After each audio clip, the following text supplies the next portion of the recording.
In this video we're going to focus on you, the practitioner, so we're going to look at your appearance and your posture.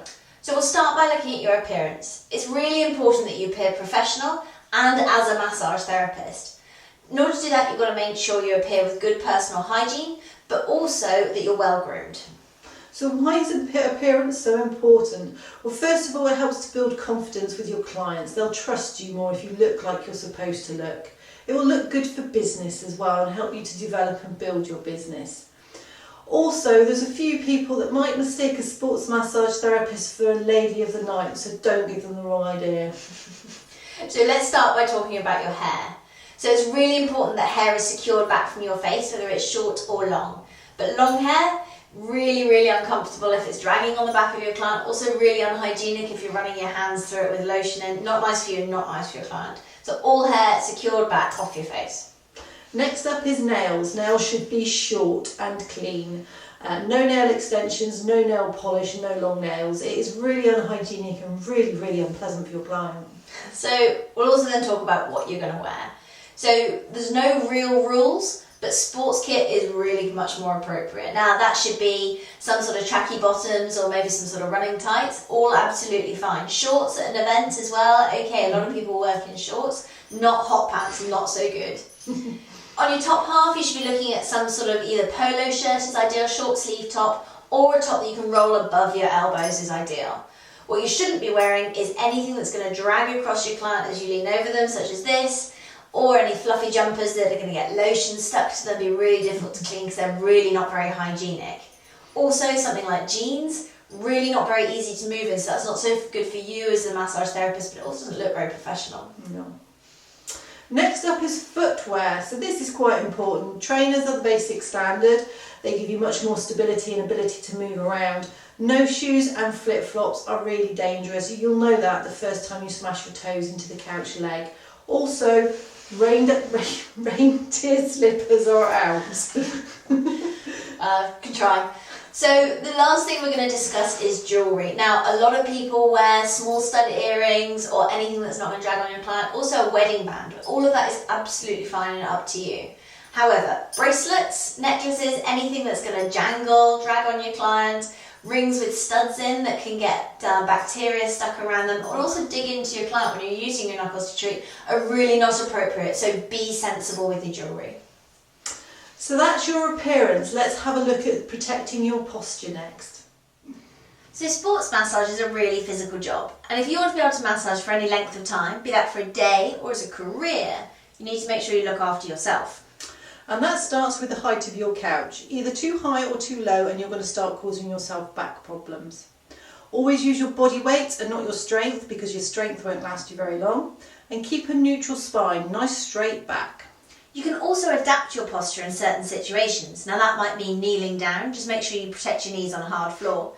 But also in certain situations it's okay to sit, as long as you're watching your posture. Make sure you're in the best position to treat. Don't reach over somebody or around them.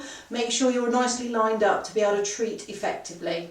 And last but not least, engage your core. It's your source of strength and your source of stability. So when you're starting out, and actually even when you are an experienced therapist, it's really important to make sure you give yourself enough breaks between treatments.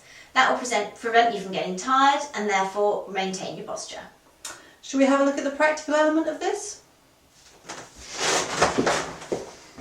So once you're dressed appropriately and your couch is set up, you can start to think about the right height for your couch. Now what you want to do is stand next to it, and what you want to do is brush your fingers backwards and forwards across it. If you're dragging your knuckles across, it's the right height. If you find that you're leaning down in order to drag your knuckles across, it's not going to be right. And again, if you're standing up here in order to do that, not so good either. So just a real nice gentle brush backwards and forwards for your knuckles. Then start to think about your posture. You want to be in a nice soft lunge position.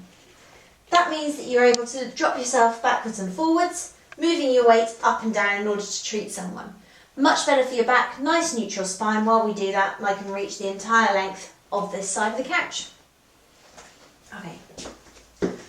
So now we've got our body on the couch, we've got to look at how we maintain our posture while we're working with someone and moving our feet to get the best effects from our treatment. So we can go back into our lunge stance, Leg that's on the outside, so furthest away from the couch, always goes forward. That means that you're able to turn your body into the person you're treating. Much easier for you to work. I can then lunge forwards, keep my knees nice and soft in order to work through someone's back or legs, wherever we're looking at working. I can also from here go across the couch. Keeping nice straight arms, that means that I'm able to use my weight in order to treat, not my strength, which is really important as we talked about earlier. I can also treat face on to someone. Now this is really useful if I want to go across and treat the other side, perhaps of the lower back, or even if I want to sort of use some direct pressure from here into this side. In order to do that, I simply rotate my lunge round, and then I've still got a nice wide leg stance, which means I can bend my knees up and down, go forwards, sideways, whichever way is most appropriate. Again, I can start to move my feet around. So if I want to treat the shoulder perhaps, I might shuffle myself up to here. Again, in a semi-lunge with nice wide leg stance, and I'm able to then use my body weight in order to put pressure on and work round here, for example. Again, I could put some pressure across the couch and simply lean into it with a little bit more height if I want to increase that. Neutral spine, engaged core. More to the point, I can shuffle around again, perhaps treat from the head of the couch. Really nice to be able to work from the neck like this and put some nice pressure through the top of the shoulder if required, if that's the sort of technique we're looking to achieve. Again, on this side, so I've now got the outside leg again lunged forwards because I'm facing this way. Pressure from here, nice straight arms, engaged core, neutral spine, making sure I look after myself as a therapist, and that will make my treatment more effective.